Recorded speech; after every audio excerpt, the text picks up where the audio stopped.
সুন্দর আমার নরঙ্গপুর, তার পানি পবন কেড়ে মধুর, কেড়ে নিমান তাই নরঙ্গপুর, তার না শুভে দূর কে দূর।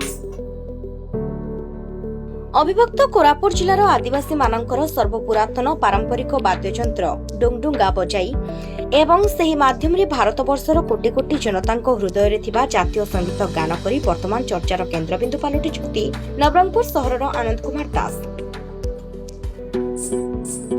जनगण मन अधिनायक जय हे भारत भाग्य विधाता, पंजाब सिंध गुजरात मराठा द्राविड उत्कल बंग, विंध्य हिमाचल यमुना गंगा उच्छल जलधि तरंग, तब शुभ नामे जागे तब शुभ आशीष मागे, गाहे तब जय गाथा, जनगण मंगलदायक जय हे भारत भाग्य विधाता, जय हे जय हे जय हे जय जय जय जय हे।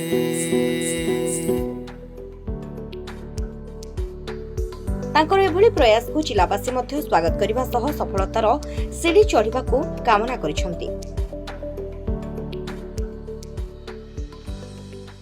ସେ ନବରଙ୍ଗପୁର ଜିଲ୍ଲା ପାଇଁ ଆଉ ବହୁତ ବିଭିନ୍ନ ପ୍ରକାରର ଆଦିବାସୀ ବାଦ୍ୟଯନ୍ତ୍ରକୁ ନେଇକି ବହୁତ ଗୁଡ଼ା ଏକ୍ସପେରିମେଣ୍ଟ କରିଛନ୍ତି, ସେଥିପାଇଁ ଆମେ ବହୁତ ଗର୍ବିତ।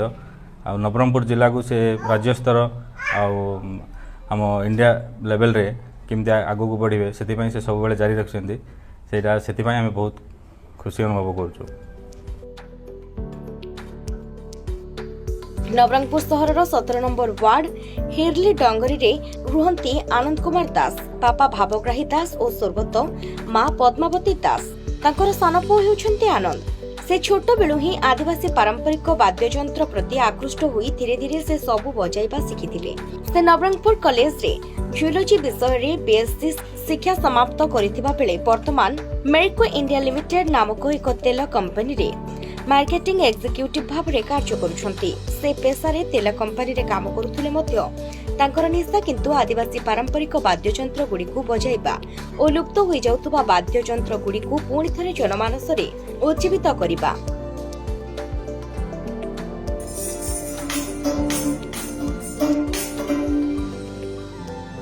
ସେହି ଲକ୍ଷ୍ୟ ନେଇ ସେ ଓଡ଼ିଶାର ବିଭିନ୍ନ ଜିଲ୍ଲାରେ ହେଉଥିବା ବିଭିନ୍ନ କାର୍ଯ୍ୟକ୍ରମରେ ଅଂଶଗ୍ରହଣ କରି କେବଳ ନବରଙ୍ଗପୁର ଜିଲ୍ଲାର ଲୋକ ସଂସ୍କୃତି ଓ ପରମ୍ପରାକୁ ପ୍ରଚାର କରୁଛନ୍ତି। ଏଥିସହିତ ନବରଙ୍ଗପୁରର 20ରୁ 22 ଜଣ ସ୍ଥାନୀୟ କଳାକାରଙ୍କୁ ଲୋକ ସଂସ୍କୃତି ଓ ଲୋକବାଦ୍ୟ ଶିକ୍ଷା ଦେଇ ରୋଜଗାର ମଧ୍ୟ ଦେଇଛନ୍ତି। ଏଥିସହିତ ସେ ଅବିଭକ୍ତ କୋରାପୁଟ ଜିଲ୍ଲାର ଲୋକବାଦ୍ୟ ଘୋଡ଼କି, କୋଚିବାଜା, ଟାମକ, ଢାମ୍ପ, ଟୁଡୁବୁଡି, ଖଞ୍ଜଣି, ବଂଶୀ, ତବଲା, ଢୋଲକ, ଝୁମୁକା ମଧ୍ୟ ବଜାଇ ଜାଣନ୍ତି। ବର୍ତ୍ତମାନ ଆନନ୍ଦ ତାଙ୍କର ଏକ ଭିଡିଓକୁ ନେଇ ଚର୍ଚ୍ଚାରେ ଆସିଛନ୍ତି, ଯେଉଁ ଭିଡିଓରେ ସେ ଆଦିବାସୀ ଭଳି ପୋଷାକ ପରିଧାନ କରିବା ସହ ଆଦିବାସୀ ମାନଙ୍କ ଭଳି ଅଳଙ୍କାର ପିନ୍ଧି ଅବିଭକ୍ତ କୋରାପୁଟ ଜିଲ୍ଲାର ଲୋକବାଦ୍ୟ ଡୁଙ୍ଗଡୁଙ୍ଗା ସହିତ ଝୁମୁକା ବଜାଇ ଜାତୀୟ ସଙ୍ଗୀତ ଗାନ କରୁଥିବା ଦେଖିବାକୁ ମିଳିଛି, ଯାହାର ପଛପଟେ ମଧ୍ୟ ଏକ ଆଦିବାସୀ ବସବାସ କରୁଥିବା ମାଟି କୁଡ଼ିଆଟିଏ ରହିଛି।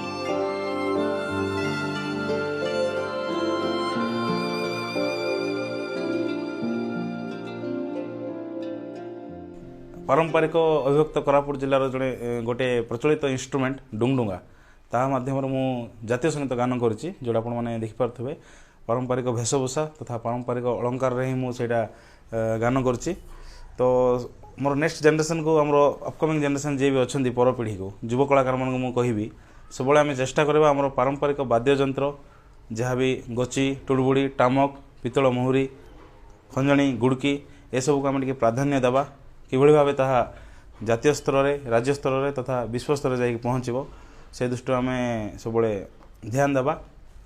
ତାପରେ ଯେହେତୁ ମୋର ଗୋଟେ ଦୁର୍ବଳତା ଥିଲା ଛୋଟବେଳୁ ଲୋକ ସଂସ୍କୃତି ଆଉ ଲୋକ ପରମ୍ପରା, ମୋର ସବୁବେଳେ ଗୋଟେ ଦୁର୍ବଳତା ରହି ଆସିଛି। ଯେହେତୁ ଆମେ ଆଧୁନିକତାର ପାଦଦେଶରେ ପହଞ୍ଚିଛୁ, ବର୍ତ୍ତମାନ ଆମେ ବିଂଶ ଶତାବ୍ଦୀରେ ଅଛୁ 2023ରେ, କିନ୍ତୁ आम चेष्टा करवा पुरातन काल जो इंस्ट्रुमेंट जाक आमर चली आसी से सबको सब आम प्राधान्य देवा से सब केमती बंचिक हजि न जाओ मरी न जाओ आमर पारंपरिक वाद्ययंत्र से मोर प्रयास रहे।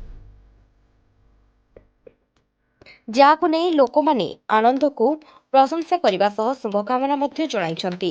ସେ ଧରିଥିବା ଡୁଙ୍ଗଡୁଙ୍ଗା ବାଦ୍ୟ ହେଉଛି ଆଦିବାସୀମାନଙ୍କର ପ୍ରାକୃତିକ ଖାଦ୍ୟ ଲାଉରୁ ନିର୍ମିତ, ଯାହାକି ଦେଖିବା ପାଇଁ ମା ସରସ୍ୱତୀ ଦେବୀଙ୍କ ବୀଣା ପରି ଦେଖାଯାଇଥାଏ।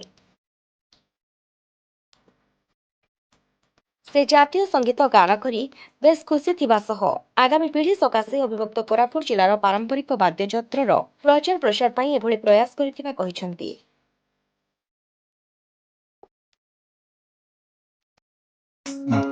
सुंदर मधुरंगपुर तार पानी पवन केड़े मधुर तेरे निमान कायन रंगपुर तार मासु दूर के दूर। नवरंगपुरରୁ କରସି ପାସିଂଙ୍କ ରିପୋର୍ଟ, ଚିରାଞ୍ଚନା ନ୍ୟୁଜ୍।